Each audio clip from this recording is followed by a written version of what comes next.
Hello दोस्तों, नमस्कार। स्वागत है आप सभी का हमारे यूट्यूब चैनल पर। बहुत महत्वपूर्ण वीडियो के साथ में उपस्थित हूं। और दोस्तों देख सकते हैं कि कौन से प्रश्न डिलीट हो सकते हैं, राजस्थान भूगोल से कम प्रश्न क्यों पूछे गए, ठीक है ना। कट ऑफ और रिजल्ट जो है उसके बारे में चर्चा, नॉर्मलाइजेशन प्रक्रिया के बारे में चर्चा, बोर्ड से क्या गलती हुई है, ठीक है ना, इसके बारे में भी चर्चा हम इस वीडियो के अंतर्गत करेंगे। और अगर वीडियो आपको अच्छी लगती है तो वीडियो को जरूर लाइक करना और चैनल को जरूर सब्सक्राइब करना दोस्तों, ताकि इस प्रकार की इंफॉर्मेशन आपको यहां से मिलती रहे और लगातार आपको इस प्रकार की जो है सूचना यहां से आपको हम लोग देते रहे। अन्य एग्जाम्स के बारे में भी अगर आप तैयारी कर रहे हैं, अन्य एग्जाम्स की अगर प्रिपरेशन कर रहे हैं तो उसके बारे में भी आपको यहां पर सूचना मिलती रहे।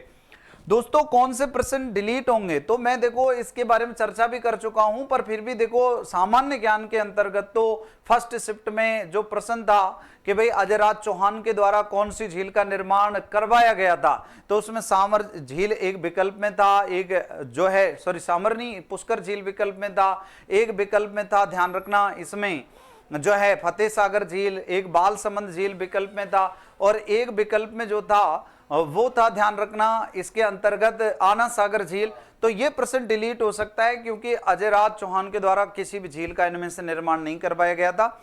एक प्रश्न आपको ध्यान रखना है सेकंड शिफ्ट में एक प्रश्न था कि भाई औरंगजेब की मृत्यु के बाद में कौन शासक बने थे। तो दोस्तों औरंगजेब की मृत्यु सन 1707 में हो, उसके बाद में एक युद्ध हुआ दोनों पुत्रों के बीच में, उसके दो जो पुत्र थे आजम मुज्जम, हालांकि पुत्र तो 4 थे उसके, परंतु आजम और मुज्जम के बीच में जो युद्ध हुआ था दोस्तों, और आजम और मुज्जम के बीच इस युद्ध में मुज्जम जीत गया था, बहादुर शाह की उपाधि धारण कर ली थी और इसे साये बेखबर भी कहते हैं। तो ये बहादुर शाह फर्स्ट और मुज्जम दोनों विकल्प में थे, तो इस वजह से इस प्रश्न को भी डिलीट किया जा सकता है। आप ध्यान रखना ये दोनों प्रश्न आपके लिए काम के हो सकते हैं, ठीक है। एक आप ध्यान रखना, राजस्थान भूगोल से सर प्रश्न कम क्यों आए। राजस्थान भूगोल से प्रश्न कम आए क्योंकि ये बोर्ड का पैटर्न रहा है। जब बोर्ड राजस्थान जीके सिलेबस में देता है उसके बाद में ध्यान रखना विश्व भूगोल टिका देता है, विश्व इतिहास के प्रश्न टिका देता है। तो ये तो बोर्ड की खासियत ही रही है, बोर्ड के बारे में कुछ कहा ही नहीं जा सकता, है ना। राजस्थान जो है ज्योग्राफी बहुत अच्छे से सिलेबस में दी थी और फिर भी राजस्थान ज्योग्राफी से कम प्रश्न पूछे गए। और मेरे नजर में तो 2 ही ऐसे प्रश्न थे, जैसे एक तो केवलादेव राष्ट्रीय उद्यान के बारे में एक पादप से संबंधित क्वेश्चन था, तो मैं कह सकता हूं कि वो तो साइंस से रिलेटेड प्रश्न था, और एक रूपारेल नदी से संबंधित कि उसकी शाखा को रोक करके कौन सी झील बनवाई गई थी, एक प्रश्न ये था। तो ऐसे अगर 2 प्रश्नों को छोड़ दिया जाए तो राजस्थान भूगोल का मुझे तो जो है आंसर जो है उसमें पेपर में कोई क्वेश्चन ऐसा नजर आया नहीं, ठीक है ना। तो दोस्तों आप इस बात का ध्यान रखें कि बोर्ड किसी प्रकार का प्रश्न पत्र दे सकता है। 4th ग्रेड में कहो तो राजस्थान जीके है और वहां से विश्व के प्रश्न पूछ सकता है, भारत के प्रश्न पूछ सकता है, कुछ कहा नहीं जा सकता भाई बोर्ड के बारे में, है ना। विद्यार्थी भी थोड़े से तनाव में परेशान थे कि सर राजस्थान ज्योग्राफी खूब रटी खूब पढ़ी पर फिर भी वहां से प्रश्न नहीं आया, ठीक है। दोस्तों कट ऑफ के बारे में तो इस वीडियो में चर्चा नहीं करेंगे, एनालिसिस चल रहा है, कट ऑफ की वीडियो भी जल्दी आपके सामने जो है हम लोग लेकर के आ जाएंगे। पर मैं ये कहता हूं कि 100 अगर 10 प्रश्न आपके बन रहे हैं या इससे प्लस प्रश्न बन रहे हैं तो आप ठीक स्थिति में हैं। 5-5 आप कैटेगरी वाइज कम कर सकते हैं, है ना। मुश्किल से 5 का अंतर हो सकता है, या 5 का जो है 5 माइनस या 5 प्लस हो सकते हैं, 115 हो सकती है कट ऑफ, याद रखते हैं 115 क्वेश्चन बता रहा हूं मैं। सर इतना क्यों कह रहे हैं, ये तो ज्यादा रहेगी। बेटा मैं ये कह रहा हूं कि ज्यादा नहीं रहेगी, ऐसा लगता है अपन को, इतने फॉर्म भी नहीं थे और इतनी कम वैकेंसी भी नहीं है। और सबसे बड़ी बात, बहुत बड़ा सिलेबस था, साइंस भी थी, मैथ्स भी थी, रीजनिंग भी थी, राजस्थान जी के, भारत जी के, उसमें भी कई सब्जेक्ट, करंट अफेयर्स, कंप्यूटर। इतने बड़े सिलेबस को क्लियर करना, इतने बड़े सिलेबस का रिवीजन करना कोई छोटी बात नहीं है ना, कि हवा में फेंक दी बस बात। तो ऐसे हवा में फेंकने से काम नहीं चलेगा। तो लोग कह रहे हैं आर्ट वाले विद्यार्थियों के लिए साइंस, कंप्यूटर और मैथ्स कितनी डिफिकल्ट लगती है, देखो आपको पता है।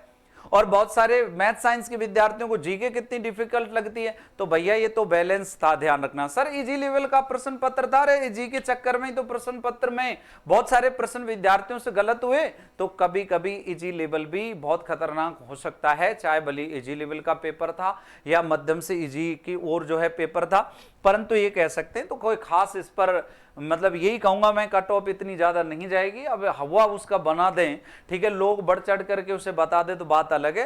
तो ठीक से एनालिसिस करेंगे तो पता लगेगा। बहुत सारी सब्जेक्ट थी, नेगेटिव मार्किंग थी, इतने ज्यादा फॉर्म भी नहीं थे, और सबसे बड़ी बात यह है कि भाई इतनी कम वैकेंसी भी नहीं कि भाई कट ऑफ बिल्कुल ही हाई चली जाए। ठीक है सर, रिजल्ट कब आ सकता है? 3 से 4 महीने का समय लगेगा, क्योंकि आपको पता है बहुत बड़ी बड़ी भर्तियां अभी सामने हैं। 4th ग्रेड की भर्ती देख लो आप, चाहे मैं बात कर लूं रीट की भर्ती देख लो, चाहे वीडियो की भर्ती देख लो। अभी देखो 4th ग्रेड का सितंबर में एग्जाम होना है, वीडियो का नवंबर में एग्जाम होना है, फिर जो है जनवरी में जो है रीट का एग्जाम होना है, मतलब रीट मेंस यानी 3rd ग्रेड का एग्जाम। तो बड़ी भर्तियां अभी आपके सामने हैं। ठीक है, राजस्थान पुलिस का एग्जाम भी होना है। तो आप लोग इनमें लग जाएं, अभी से समय खर्च ना करें। समय बिल्कुल भी, जिसने समय दे दिया ना अपना, उसने बहुत कीमती चीज दे दी है मान लीजिएगा। तो आप लोग इन भर्तियों में लग जाएं, अभी से अपना बिल्कुल समय खराब ना करें।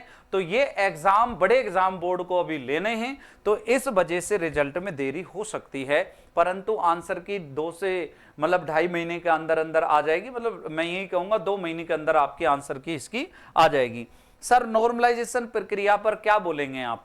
नॉर्मलाइजेशन प्रक्रिया पर मैं ये बोलूंगा कि भाई लगभग 1 से 1.5 महीने पहले बोर्ड अध्यक्ष साहब ने नॉर्मलाइजेशन प्रक्रिया पर यह कहा कि जिस प्रकार से पशु परिचर की भर्ती में विद्यार्थियों को बहुत ज्यादा तनाव, बहुत ज्यादा स्ट्रेस झेलना पड़ा, नॉर्मलाइजेशन प्रक्रिया से जिस प्रकार से विद्यार्थी जो है वो जो है पीछे रहे, बहुत सारे विद्यार्थी पीछे होकर भी आगे हो गए, तो ऐसी नॉर्मलाइजेशन प्रक्रिया में सुधार हम करेंगे। अब क्या सुधार होगा? एक सुधार तो ये बढ़िया लगा भाई कि फर्स्ट शिफ्ट का पेपर था वो नहीं दिया, बाद में दिया जब सेकंड शिफ्ट का पेपर हो गया था तब। तो एक सुधार तो ये अच्छा लगा। और दूसरा, नॉर्मलाइजेशन प्रक्रिया में बोर्ड क्या सुधार करेगा ये देखने वाली बात होगी। अभी तो इसके बारे में कुछ ऐसा खास बोला नहीं जा सकता, पर बैलेंस ही था पेपर।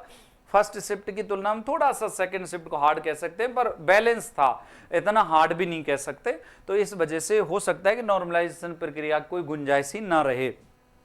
सर बोर्ड से क्या गलती हुई है? बोर्ड से गलती हुई है, 2-3 गलतियां बोर्ड ने करी हैं। सर बोर्ड से क्या क्या गलती हुई है?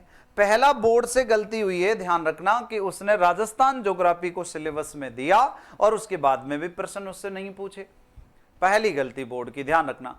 दूसरी बोर्ड की गलती ये कि जब नॉर्मलाइजेशन प्रक्रिया आप लोग बेकार बता रहे हो तो फिर आपको दोनों पेपर बैलेंस करके ही देने थे, 19-20 का अंतर भी आपको नहीं रखना था। ये दूसरी इंपॉर्टेंट बात है। और दोस्तों दोनों बातों पर ही विचार करना चाहिए, दोनों बातों पर ही विचार जो है एक्सपर्टों ने किया है, और एक्सपर्ट की राय यही है कि बोर्ड ने अब की बार फिर भी ठीक ठाक सिस्टम फिर भी बहुत अच्छा किया, परंतु ये 2 गलतियां तो फिर भी उसने दोहरा दी। तो दोस्तों कमेंट बॉक्स में आप जरूर बताना कि आपको और क्या बेस्ट लगता है, आपकी राय क्या है इस बारे में।